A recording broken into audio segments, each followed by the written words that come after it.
Buckeye Foley cellulose plant. Intention to move discharge downstream nearer to the Gulf. And Commissioner Kessler, would you like to kick us off? Thank you, Mr. Chairman. So, glad to see a good turnout this afternoon. This is an important topic. Just to give a little background on how this workshop came to the board, I suggested to the board that we invite some experts to at least one of the other commissioners was to also invite the representatives back. This was agreed to. They were invited back to appear here today. They are sent us word that they're unable to accommodate that. So this workshop will is a workshop that will bring forward effort to this from a non-corporate perspective. That's the intention. And then to have the board be able to discuss that, and of course, as always, citizen input. So one of the premier organizations that has been following the Buckeye Foley cellulose situation for many years is the Florida Clean Water Network, represented by Young, and I'd like to call her forward to begin the presentation, followed by several other experts, just what they said, and as time permits, citizen input. I'd like to ask a question if I could. Sure. Is this an informational workshop or a either agenda item or something that's going to follow up from this? Or is it simply... I'll speak for myself. This is purely information to the board. I felt that we were getting a corporate response, and that may be all. These people may repeat exactly what Buckeye said. Commissioner Kessler, other members of the commission, we really very much appreciate your time and your attention this afternoon. My organization has been working on. We have always been very concerned about the impact that this discharge from this mill has had, not only on the Gulf of Mexico, where the Finn Holloway leaves the land, but also the impact it's had on the groundwater resources, because it does use a lot of groundwater, and the pollution that people have been exposed to through other means. But today we're focusing mostly on what this discharge could mean to Wakulla County. And I do live here half-time. I've lived here half-time for about the last 3 years, and I love it here. The 16 years I lived in Tallahassee, when my organization had an office there, I always wished I could live down here, and finally that dream has been coming true, and this is the best place in Florida, in my opinion. But anyways, so I'm going to go through, I sent it to you. It's pretty lengthy, what applies where. But that is essentially their permit. They do have a quote-unquote NPDES permit under the Clean Water Act, but that permit is not, most of it, at least in terms of the limits on their effluent, don't apply right now. This administrative order that I sent you, so that you would see the documentation for the stuff, the information I'm giving you, is what they have to operate by. So I'm going to go through that, the important things I think in that permit real quick, and then we have what I would say is an impressive lineup of local experts that will talk about a couple of different aspects of this, and then I'll finish up. So the primary purpose is to share information with you that is going to be different probably than something as strictly. I think this is an optimistic view that I'm giving you, but I am going strictly by the documents and not telling you what I think would happen really, but just what they say is going to happen. You can look it up. And also, we are, if not today, then in the near future, wanting to request that you will renew the resolution in opposition to this pipeline being moved to the mouth of the Finn Holloway that was passed a few years ago. I forget exactly when that was. It was about 6 or 7 years ago. There is a core permit right now that Buckeye is trying to get renewed and modified, and I think that your position on this will be could be helpful with getting the Solution, but that's okay. I think it might have been 2009. Does that sound right? I have it. I have a copy of it. I have several copies. I might even have it with me. So, you know, basically what they want to do is they want to build a 15-mile pipe from their current point of discharge down to the mouth of the Finn Holloway, 1 mile from the actual shoreline of the Gulf. And this pipe will be 5 feet in diameter. And they say that it will, their discharge at this point when the pipe is constructed will be 40 million gallons a day. Their permit does not limit the volume, and that's an annual average. So, but I'm going with what they're saying, 40 million, that's a lot. That's about, if you remember the BP oil spill, the pictures you saw on TV every day for months, it's about 20 times that much by volume, but it's every day forever. So it's a lot of industrial waste. Antona Beach, sewage. So it would be like having those cities, all their sewage, probably at least 25 times cleaner than this industrial waste, even after their improvements. So this is a lot. Buckeye is a specialty pulp mill. They have 2 lines. They make fluff pulp, which goes into diapers and, you know, things like diapers for big people, little people, everybody. And then they have a dissolving pulp. And there's only, I think, 4, maybe 5 pulp mills in the entire country that make dissolving pulp. It's a specialty pulp, and it's a very the process, it creates toxic waste. They have to use very strong base chemicals like sodium hypochlorite that create dioxin, and it's a very, very, very the base product is extreme. And yes. What is dissolving pulp used for? Oh, it's used for a whole different thing. Film. They actually turn it into a liquid. They make fabric out of it. They make sausage casings. I mean, there's a lot of different products made from it. In Fernandina Beach, and then there's 2 in Georgia, I believe, are where they all are. And Rainier is and the one in Georgia. I'm familiar with that permit recently because they're challenging the permits and citizens there, and their attorney contact. And their defense in this permit challenge is their tort. You know, you think we're bad, look at Buckeye. We're so much better. But anyways, there's only 4 or 5 of these, and they're very different from anything else that you normally think of with paper mills. Can I interrupt for 1 second? Yes. Will you be describing that statement you just made, that I was going to do a but here's a tricky thing that has happened. Somewhere along the way in the last few years, in Buckeye's permit that I sent you, you'll notice that their permit limits are only expressed in total pounds per day, or annual averages, you know, pounds per day and annual. And I don't know if the law changed or if this is just a special dispensation for this mill, but it always has been the federal rule and also the state rule that it had to be in the mass loading, the total pound, and concentration. Because otherwise, what you're asking me for, like for instance the Rainier mill, their color, they have it down to about 200. But in Buckeyes, they're only limited in pounds. They can have like, I think it's close to 400,000 pounds a day.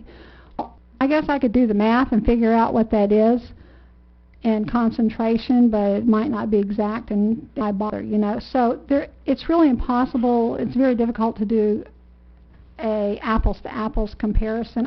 If you really wanted, I will do it for you. No, but in simple terms, when that defense of Rainier saying, look how bad Buckeye is, what does that mean?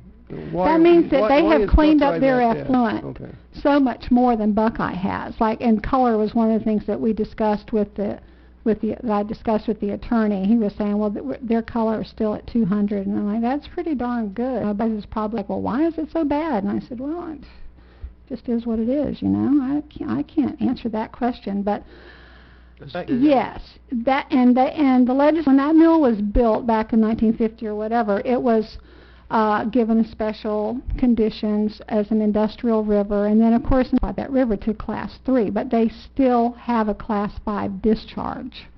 The river's been classified in 1993, but it is still, their discharge is Class 5, and I made a list of all the pollutants that they are violating water quality standards for in the outline. I'm coming to that. I may be asking the same question, but how do you measure pounds of color? How do you measure color? I don't know. I'm not smart enough to answer that. I know that it seems strange that, but they actually, some of the mills with the law, they'd put alum in their pond, precipitate out the color, and it would actually fall to the bottom of the pond and make their effluent much, but how you measure, they just take, you ask that man right there in the brown shirt when he comes up to speak. He's a former DEP water quality modeler, and he can probably answer that for you. I want to ask a question as well. The other mills you mentioned of, I didn't know that there was only like 4 or 5 of those mills that do the dissolving. What different pipeline method do the other mills use versus what Buckeye uses? What other piping method do the others use that are apparently better than Buckeye? Well, their mills have been modernized way more, and their effluent's cleaner.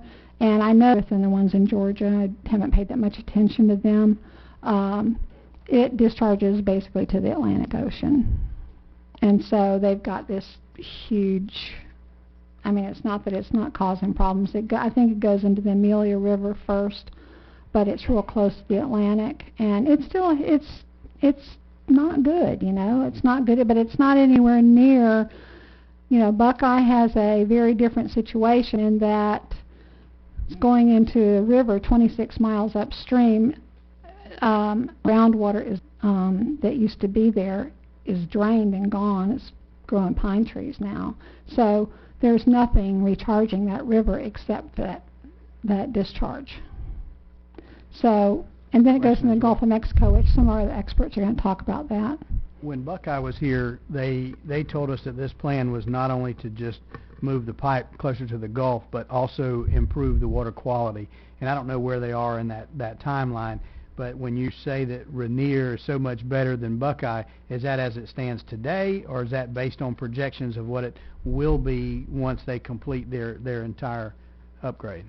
It will still, if they do everything they're saying, and I'm assuming that they will because it is required in their permit, although they have been saying they're going to do this for 20 years.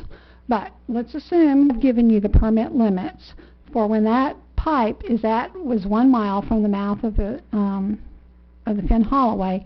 That's the numbers I have put in here. So you can look at those numbers as they will be in the future, not as I have the ones the way they are now, and I have put down for you from that administrative order, which you can check my numbers, the way it will be at the end of that pipe. Great. Thank you. Yes, sir. You said the Finn Holloway. You don't want to go biking and hiking there because the Fish and Wildlife Service has done sediment samples along the river, because there's tons and tons of sediments every day coming out of that discharge, and they're loaded with dioxin. I think it's similar to how the St. Mark's River is in front of the old dock where they used to unload fuel. So it's not, they say they're going to restore the river and that they're recreating wetlands and a mitigation bank up in the Inland Bay area, and that's 6,000 acres. They drained 50 studies. DEP's done studies for decades on this. The groundwater has been completely depleted. So right now, when they discharge that effluent 26 miles up this curvy river, as it comes down, lots of it's flowing into the springs that are empty, and the karst ground under the river, you know, so which is not good, but all of it now is going to land on the beach, essentially. One thing I'll just bring to the commissioner's attention, and they already know this, but going down the line, 5 years, 10 years, 15 years, we have just started an oyster program, and that oyster program is growing by leaps and bounds. We probably have 60 people working now. This time next year we'll have 100 people working. In 5 years we could have 200 to 300. But we expect this oyster industry to be $200 million Yeah. over a 15-year period. Mm-hmm. And of course, that water is critical. We can't sell oysters that have any, but it's an industry that's brand new and it's just started. And it has huge potential. You're exactly right. And you know, the same thing with the scallops. You know, everybody's going to St. Mark's scalloping. Those scallops will not live in polluted water where there's no grass beds. They will not, you know. So I don't want to take up all the time here. I just want to flip through. If it's okay with you, I'll move on through my outline. Today, this is what their permit allows today. They are allowed to violate water quality standards for CBOD. Those are chemicals that are in the discharge that suck the oxygen out of the water, basically, in a nutshell. Dissolved oxygen, there is no oxygen in their effluent. Total nitrogen, total phosphorus, chlorophyll A, biological integrity, specific conductance, chronic toxicity, transparency, color, unionized ammonia, ammonia nitrate. They are meeting water quality standards for none of those, and their administrative order that I gave you makes that okay. That's today. Okay. It allows today. Yes, the sir. administrative order Mm-hmm. Exempts them from the laws that other people would have to, from the levels that other companies would have to meet? Yes, Florida has water quality standards, which include criteria for a whole host of pollutants. It includes anti-degradation and, you know, things that make up our protections for our water. And so anybody that discharges into a surface water has to have an NPDES permit. That stands for National Pollutant Discharge Elimination System Permit. It's under the Clean Water Act, and Florida administers that program. And so you are not supposed to be able to discharge into a surface water in Florida unless you are meeting the requirements of our water quality standards. And that means for this water body, which is now Class 3, because that got changed, that means it is supposed to be fishable, swimmable. And so you have limits on all these pollutants for water that will allow fish to thrive and reproduce and be healthy and, you know, carry on, breathe and do all that, and for people to be able to jump in and swim around. And so, you know, don't in the Finn Holloway. It doesn't meet any of those. And there's a whole bunch of stuff that is there that is not, that we're not talking about. There's a slew of organochlorine chemicals in there. And going back to another commissioner's question, when and if they institute the better cleanup of their effluent, will they meet these standards? I'm going to get to that in just a minute if you'll give me a minute. Okay, so here's I think this is a big deal, and this is one of my biggest concerns, although other people might have larger concerns. Right now, Buckeye is allowed in that 40 to 50 million gallon a day discharge. Fine, very fine silt samples discharge. You'll see, like, you know, 10 feet of this black stuff just like floating in the water all around for way far, and it's thicker and mucky and yucky on the bottom, but then it just kind of floats all over the place because it's so fine. And so 50,000 pounds a day dump in up there. The permit also has no limits until 2021. So they have no limits on nutrients right now. They have no limits on unionized ammonia, which is extremely toxic and deadly. It allows 435,350 pounds of color every day. Makes it black, essentially. You've all seen it driving over the highway down there. And they have no limits at all on the heavy metal discharge. So the new permit that they're operating under right now authorizes those things until 2019, when the I said 21, I'm sorry, it was 19, when the in-mill process changes are done and their new treatment system is in place. And then at that time, the new limits are going to go into place. So this is what it's going to be after all said and done. There's still going to be no limit on the volume. The CBOD is going to be reduced to 6,429 pounds. I don't think that's much of a reduction over today. The solids are going to come down to 17,600 pounds per day maximum, but that's still 8.5 tons of solids day in and day out. What happens when it gets to the Gulf in terms of circulation and flushing and stuff. There is still going to be no limit on unionized ammonia. They'll be allowed to discharge 600 pounds a day in phosphorus, 2,698 pounds a day in nitrogen, which is fertilizer, stuff that makes algal blooms like we're seeing in South Florida. There's